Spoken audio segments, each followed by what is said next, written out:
Back to my new blog video. আশা করছি সকলে ভালো আছেন। যে যেখান থেকে ব্লগখানা দেখছেন আমিও ভালো আছি। আমি উত্তর দিনাজপুর থেকে পাইল নিয়ে হাজির হয়েছি সুন্দর একটি ছোট্ট ব্লগ। রোজগার দিনের রান্নাগুলো যেমন ভিন্ন স্বাদের, ঠিক তেমনই রোজগার দিনের গল্পগুলোও ভিন্ন রঙের, তাই না? আমরা যারা ডেলি ব্লগার তারা দেখবেন দৈনন্দিন সারাদিন থেকে রাত অবধি কী করি সেটুকুই শেয়ার করি।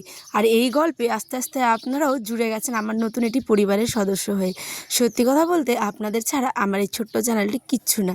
আমার যত্ন ভালোবাসা যেমন, ঠিক তেমনটাই আপনাদের যত্ন ভালোবাসা দিয়েও গড়ে তোলা এই ছোট্ট একটি আমার পরিবার। আমি চাই এই ছোট্ট পরিবারটি দিন দিন একটি বৃহত্তম আকার ধারণ করুক, জানেন। আর প্রত্যেকটা ইউটিউবারের যেমন ঠিক স্বপ্ন, ঠিক তেমনই কিন্তু এটা আমার কাছে শুধুমাত্র একটা চ্যানেল নেই, এটা আমার কাছে একটা আবেগ, একটা ভালোবাসা, একটা অন্য রকমের কী বলবো অনুভূতি। এই চ্যানেলে আমি ভিডিও আপলোড না করতে পারলে আমার সেই দিনটা কেমন জানি খারাপ খারাপ কাটে। তো জানি না, এটা আমার জীবনের সাথে এতটা জুড়ে গেছে। আর বিশেষ করে আপনাদের ভালোবাসা পেয়ে আমি তো একদম পরিপূর্ণ। অনেক কিছু হয়তো বলে ফেললাম, তাই না? কিন্তু বিশ্বাস করুন, মনের কথাগুলো তো বড্ড জানাতে ইচ্ছে করে মাঝে মধ্যে। আর আপনাদের সাথে মনের কথা শেয়ার করলে আমার মনটা অনেকটা হালকা হয়ে যায়, যেটা হয়তো আমি বাড়ির আমার নিজের কাছের লোকগুলোকেও জানাতে পারি না, এরম অবস্থা। তো যাই হোক, দেখুন সকালবেলা উঠেই সংসারের টুকিনাকি কাজকর্ম তো করতেই হবে। কিছু কাপড় ছিল, জানেন, গতকাল রাত্রে আয়ানের, তারপরে আমাদের সারাদিন তো এই কাপড় চোপড় প্রায় একটু একটু করে কাচতেই হয়। কারণ এই গরমে হোক কিংবা ঠান্ডায় কাপড় এই ধোয়া জিনিসটা কিন্তু বড্ড খারাপ লাগে আমার ধুতে। কিন্তু না ধুলে তো একদম আমি থাকতে পারি না। আমার বদ অভ্যাসগুলো তো আপনাদের জানাই, তাই না? কারণ আমার একটা কাপড় অপরিষ্কার থাকলে ঘুম উড়ে যায়। যেমন হয় না যে কি বলবো, দেরি করে 10 মিনিট পরে যদিও বা খাই সেটাও সই, কিন্তু কাজগুলো পরিপাটি যেন হওয়া চাই আমার। তো বাড়ির মন মেজাজ একদম ভালো নেই, বাড়ির পরিবেশটাও কেমন থমথমে হয়ে গেছে, জানেন। আমার মনটাও একদম ভীষণ খারাপ। কারণ কষ্ট করে দেখবেন ছোট্ট থেকে কোনো জিনিস যদি পোষে পাশে মানুষ করা যায়, আর সেই জিনিসটা যদি কি বলবো মানে নষ্ট হয়ে যায় কিংবা হারিয়ে যায়, তাহলে খুব কষ্ট লাগে, তাই না বলুন?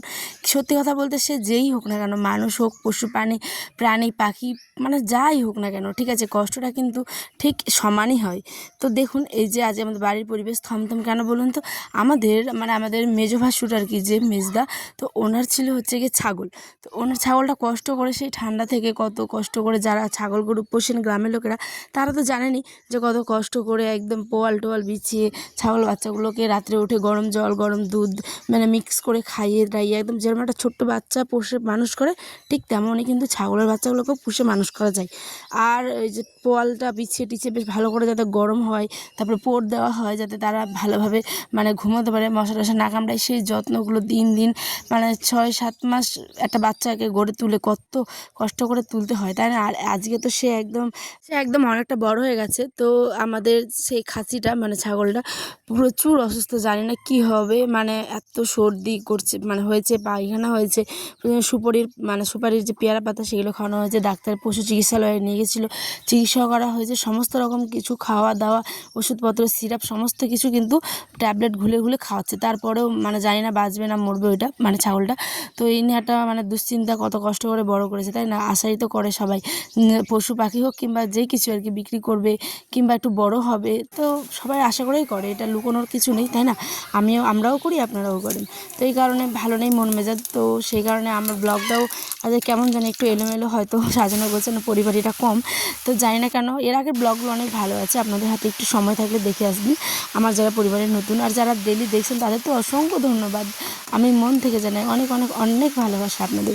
আজ এখানে সকালবেলা রান্না করেছি হচ্ছে গিয়ে শাকের ঝোল, ডাঁটা শাক যে হয় না, খুঁড়িয়া শাকগুলো, তো সেগুলোর ঝোল, শাকের ঝোলটা আমাদের এখানে সবার প্রিয়, সবার প্রিয় বলতে পারেন। আর গ্রামের দিকে কিন্তু আমাদের এরম ঝোল খাই, আর যেটা শুকনো শাক সেটা কিন্তু ভাজা খাই। তো ওই যে ডাঁটার শাকের ঝোল করলাম, আর করলাম হচ্ছে পটল আলুর ভাজা। তো রান্নাবান্না তো কমপ্লিট, ওটা আর কি বলবো, আপনারা তো দেখতেই পেলেন।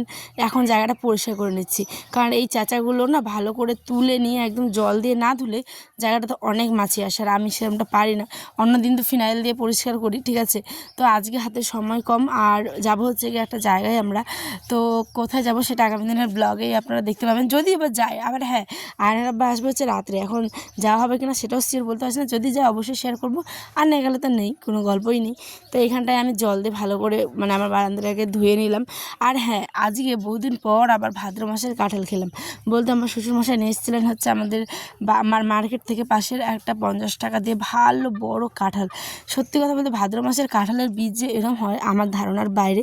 তো আপনারাও দেখতে পাবেন, হয়তো বীজগুলো প্রপারলি দেখাতে পারিনি, কারণ এত মানে কী বলবো, মানে কাঁঠাল পেয়ে মানুষগুলো আমরা বাড়িঘর হামলে পড়েছি বলতে পারেন। তো কি বলবো আর আপনাদের, এই যে দেখছেন, এই যে এখানটায় আমি আপনাদের বলতে চাইছিলাম, এই যে ছাগলগুলোকে চট বিছিয়ে দিয়েছে যাতে ওদের একটু গরমটা কম লাগে মাটিটা, ঠিক আছে, আর মানে একটু ঠান্ডা ঠান্ডা যাতে ভালো থাকে সুস্থ থাকে, সে কারণে বাইরে এনে এরমভাবে রেখেছি। ঘরে বন্দি করে রাখলে তো ভালো না, তাই না? তো চলুন, এখানে আবার কিছু কাপড় ছিল সেগুলোকেই ধুয়ে নিয়েছি। আর এখানে রান্নাবাড়িটা দেখিয়ে দিয়েছি, পটল আলুর ভাজা করেছি আর সাথে করেছি হচ্ছে ভাত আর ঝোল, আপনাদের তো বললামই। চলুন এবার বিকেলবেলা আমরা কাঁঠাল খাবো, তার আগে একটু বাসনগুলো ধুয়ে নিই। তাই যাবো হচ্ছে কলপাড়ে এত ভয় ভয়ে কাজ করি কি আর বলবো, জানেনই তো এই মৌচাকটা ভাঙার মতো বাড়িতে একটা লোকও নেই। সত্যি কথা বলতে এত সবাই ভয় পায় এই হলুদ বলতাগুলোকে যে কী বলবো। আয়নার বাবাকে এখানে দাঁড়িয়েছিল, তাকেও বললাম, সে দেখতে এসেছিলো মৌচাকটা, যাই হোক। তো সেও বলছে আমি এখন এগুলো করবো না বাবারে, ওরা এখন স্কুলের দেরি হচ্ছে, এই বলে সবাই পার পেয়ে যাচ্ছে জানেন। আর আমাকে ভয় পাই দিয়ে কলতলায় কাজ করতে হচ্ছে, কারণ আমার একদম ভালো লাগে না মোটরে গিয়ে এরমভাবে কাজ করতে, কারণ কলতলায় কাজ করার মতো একটা শান্তি আছে। জায়গাটা কত ঠান্ডা, জলটা কত ঠান্ডা, মানে একদম অন্যরকমের শান্তি। আর ভাদ্র মাসে হয়েছে কাঁঠালটা বললাম, মানে এত বড় বড় আটি যে মানে কি বলবো। আর পুরো একদম জ্বর সহ, মানে জ্বরটা যদি লাগিয়ে দেওয়া যায় আটিটার সাথে তাহলে সঙ্গে সঙ্গে নাকি গাছ হয়ে যাবে। করে মজা করে খেলাম আমরা।